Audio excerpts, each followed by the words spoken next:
just like the people wanted. Saul was a good king for the first few years that he ruled over Israel, but then he became a wicked man who did not obey God. So God chose a different man who would one day be king in his place. God chose a young Israelite named David to be king after Saul. David was a shepherd from the town of Bethlehem. At different times, while he was watching his father's sheep, David had killed both a lion and a bear that had attacked the sheep. David was a humble and righteous man who trusted and obeyed God. David became a great soldier and leader. When David was still a young man, he fought against a giant named Goliath. Goliath was a trained soldier, very strong, and almost 3 meters tall. But God helped David kill Goliath and save Israel. After that, David won many victories over Israel's enemies, for which the people praised him. Saul became jealous of the people's love for David. Saul tried many times to kill him, so David hid from Saul. One day Saul was looking for David so he could kill him. Saul went into the same cave where David was hiding from Saul, but Saul did not see him. David was now very close to Saul and could have killed him, but he did not. Instead, David cut off a piece of Saul's clothes to prove to Saul that he would not kill him in order to become king. Eventually, Saul died in battle, and David became king of Israel. He was a good king, and the people loved him. God blessed David and made him successful. David fought many battles, and God helped him defeat Israel's enemies.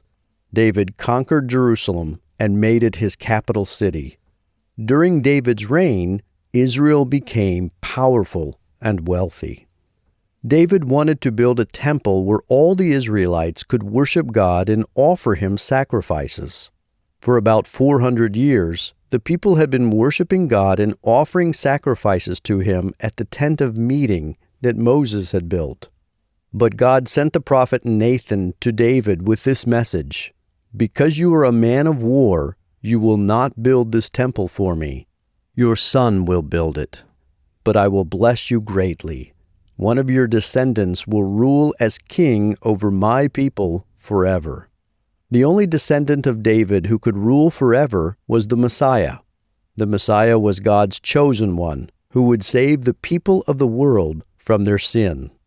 When David heard these words, he immediately thanked and praised God because he had promised David this great honor and many blessings. David did not know when God would do these things, but as it happened, the Israelites would have to wait a long time before the Messiah came, almost 1,000 years. David ruled with justice and faithfulness for many years, and God blessed him.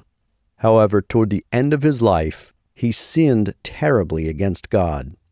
One day, when all of David's soldiers were away from home fighting battles, he looked out from his palace and saw a beautiful woman bathing. Her name was Bathsheba. Instead of looking away, David sent someone to bring her to him. He slept with her and sent her back home. A short time later, Bathsheba sent a message to David saying that she was pregnant.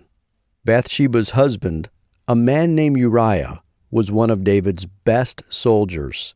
David called Uriah back from the battle and told him to go be with his wife.